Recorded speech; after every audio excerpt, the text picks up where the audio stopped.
Após o GP de Emília-Romanha, ou GP de Imola, onde Max Verstappen teve um ritmo de corrida melhor do que o das McLaren, isso foi impressionante, pois em Miami, a corrida anterior, a McLaren teve um domínio absurdo no ritmo de corrida. E na corrida seguinte, a Red Bull tem um ritmo superior das McLarens. O que explica isso? Bom, muita especulação em cima desse assunto, e nessa semana começou a ser veiculado as supostas novas diretrizes técnicas que a FIA está introduzindo aos poucos no regulamento, culminando na 9ª etapa, que vai ser da Espanha. Lá vai ser a principal alteração no regulamento técnico, onde vai restringir e enrijecer a normativa que trata da flexibilidade das asas, que muitos dizem que é um dos motivos da McLaren estar indo bem. Então eu reuni algumas informações técnicas para vocês, vamos tratar sobre isso nesse vídeo. Portanto, deixa o like nesse vídeo, inscreva-se no canal e compartilhe para os amigos. Essa é a principal notícia da semana que está circulando por aí. Aqui na telemetria, além de você entender o que acontece nas corridas, nós trazemos informações e fatos relevantes da Fórmula 1 e do esporte para você.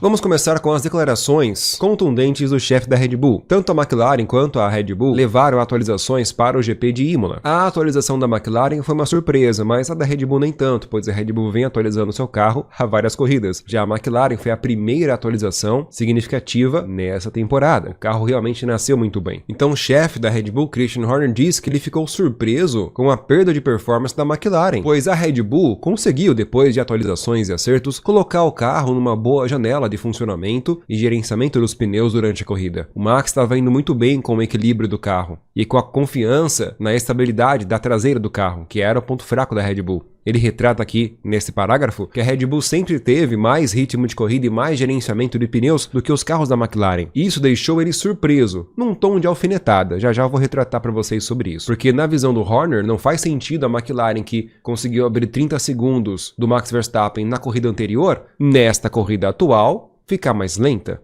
E como sabemos, o Max Verstappen ultrapassou o Piastri já na primeira curva da pista, basicamente. E o Piastri começou a forçar o ritmo para tentar acompanhar o Max Verstappen, que não conseguiu. E vocês sabem, quando um carro de Fórmula 1 anda atrás do outro, o carro que está atrás, a 1, 2, 3 segundos atrás, fica pegando ar sujo, turbulento, vento quente, e acaba degradando mais seus pneus. Então esse é um ponto técnico que explica bem o motivo da McLaren ter parado o Piastri precocemente, como eu retratei aqui no vídeo resumo que eu fiz da corrida. Enquanto pararam Piastri bem mais cedo, deixaram Norris na pista, pois ele estava com menos tráfego. A McLaren optou por essa estratégia porque a Piastri consumiu muito pneu tentando acompanhar Max Verstappen. Então isso foi impressionante e o que mais deixou o chefe da Red Bull intrigado. E a pergunta que ficou nessa semana, aliás, logo após a corrida, é: o que aconteceu com a vantagem de ritmo da McLaren sobre a Red Bull em Imola? Lembrando vocês, em Miami, a McLaren venceu com larga vantagem, 39, 40 segundos na frente do Max Verstappen. Cara, isso é um absurdo. É muita vantagem. E aí nós fomos para o circuito de Imola, na Emília-Romanha. A Red Bull simplesmente teve mais ritmo de corrida, melhor gerenciamento dos pneus do que a McLaren. O que explica isso? Novas diretrizes técnicas explicariam esse ressurgimento? Mais ou menos, pessoal. Muitas pessoas já estão especulando isso, mas não é bem assim, eu explico para vocês. Sim, teve uma normativa que a FIA aplicou em Imola, mas basicamente foi um esclarecimento, uma explicação para as equipes, pois a Red Bull provocou a FIA para que a FIA investigue se a McLaren está fazendo alguma irregularidade para conseguir um excelente gerenciamento do calor dos pneus traseiros. Tanto que até perguntaram isso para Max Verstappen em várias entrevistas. Max Verstappen, já irritado com esse assunto, falou que é isso mesmo, a McLaren é boa no que faz, temos que dar parabéns para ele e a gente tem que se esforçar mais para entender o que eles fazem e tentar fazer melhor ou correr com o que tem. É direto e reto Max Verstappen nesse assunto. Então, a primeira normativa que a FIA soltou em Imola foi um simples esclarecimento sobre a altura do carro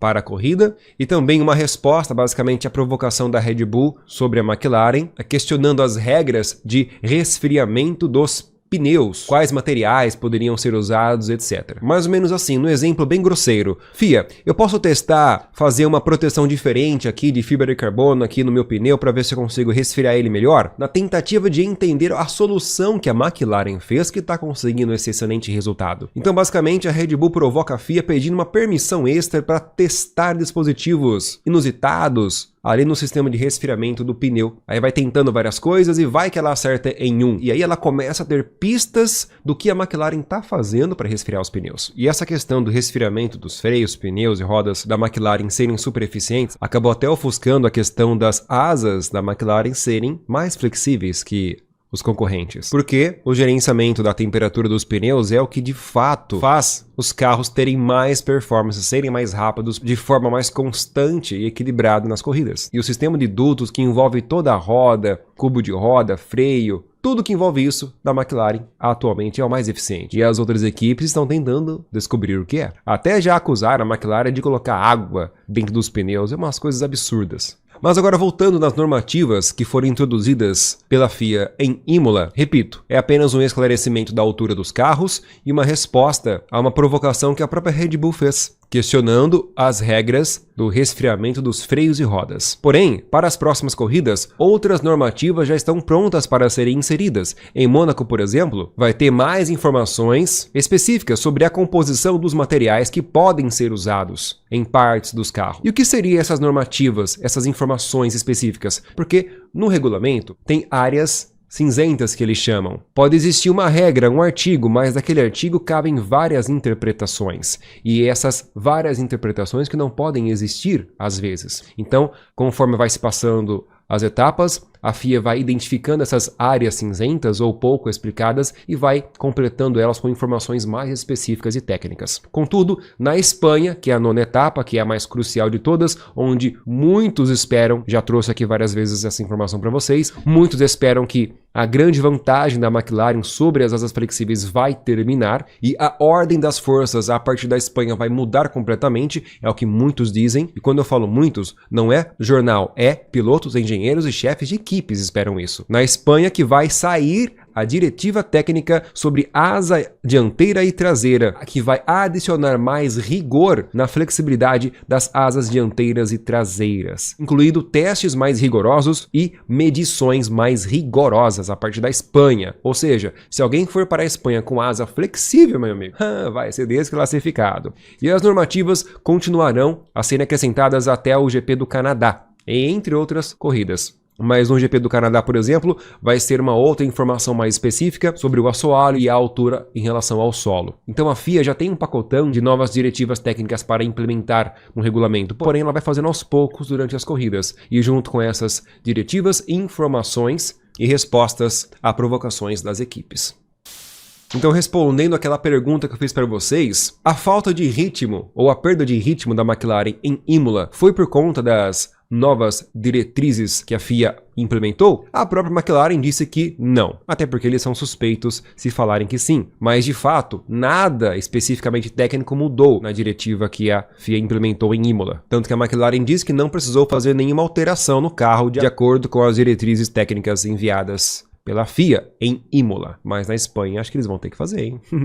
Ok, Fagner, então o que explica simplesmente a McLaren ter menos ritmo de corrida e gerenciamento dos pneus do que a Red Bull? E agora eu vou responder essa pergunta com apontamentos técnicos, que é o que eu sempre trago para vocês. Aqui eu não falo de especulação, rumor ou achismo. Aqui eu sempre procuro responder com dados técnicos. Vamos lá. Primeiro que o próprio engenheiro da Red Bull respondeu um pouco disso. E olha só que interessante esse gráfico. Aqui nós temos a descrição da Pirelli para o GP de Miami e aqui a descrição da Pirelli para o GP de Jeddah. Notaram alguma diferença? Olha que interessante. Vamos lá. Em Miami nós temos uma evolução da pista muito maior e um grau de downforce muito maior também em Miami, comparado com o Jeddah. Então reparem aqui, em Miami a evolução da pista é grau 5 e o downforce é grau 3. A temperatura do GP de Miami, da pista, a média, foi de 37 graus. E em Jeddah, Arábia Saudita, a temperatura média da pista também foi 37 graus. Mas curiosamente, na Arábia Saudita, Max Verstappen teve um bom ritmo, foi o segundo colocado, Piastri venceu, Max em segundo, Norris em quarto.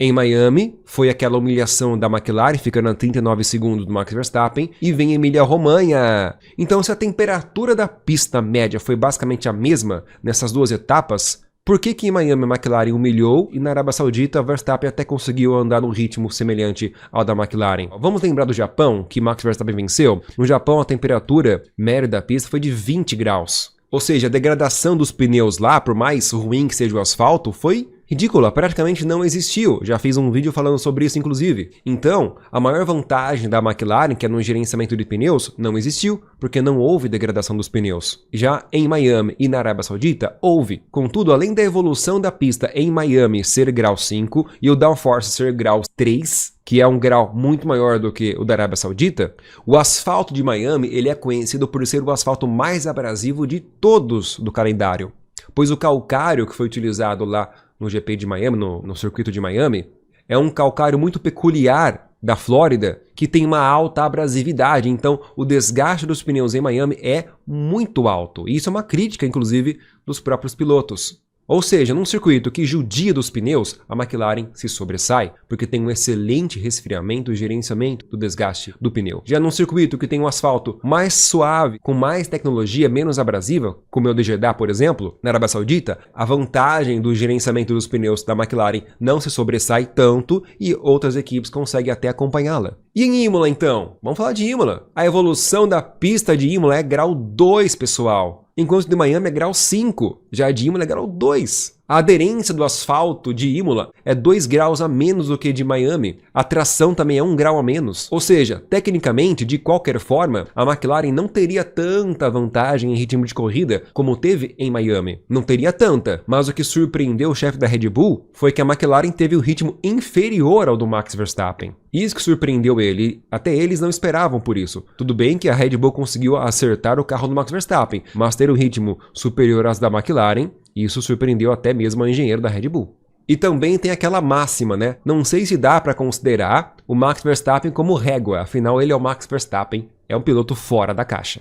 Mas aí nós entraríamos em outro debate aqui. Eu só estou mostrando para vocês, tecnicamente, o que pode ter de fato influenciado no rendimento um pouco inferior da McLaren lá no GP de Imola. Sem especulação, sem rumor, sem clickbait. Ah, e mais uma curiosidade, só para finalizar. A temperatura média da pista em Imola, sabe quanto foi? 40 graus, amigão. Começou com 45 e foi reduzindo até 30 e alguma coisa no final da corrida. Então estava muito quente, mas não adianta ser muito quente, sendo que a evolução, a abrasividade, tração é muito baixa da pista toda. Bom, espero que esse assunto muito polêmico esteja bem explicado para vocês agora. Então, de fato, tecnicamente ainda nada mudou significativamente, só vai mudar mesmo a partir da 9ª etapa no GP da Espanha, que aí sim a FIA vai enrijecer as regras de flexibilidade. Enquanto isso, a super solução que a McLaren fez no resfriamento e gerenciamento da temperatura das rodas traseiras continua sendo um segredo somente dela, mas a Red Bull não tá parada não. Tá ali, ó, a todo momento cutucando a FIA para ficar em cima da McLaren para ver se a Red Bull consegue ter uma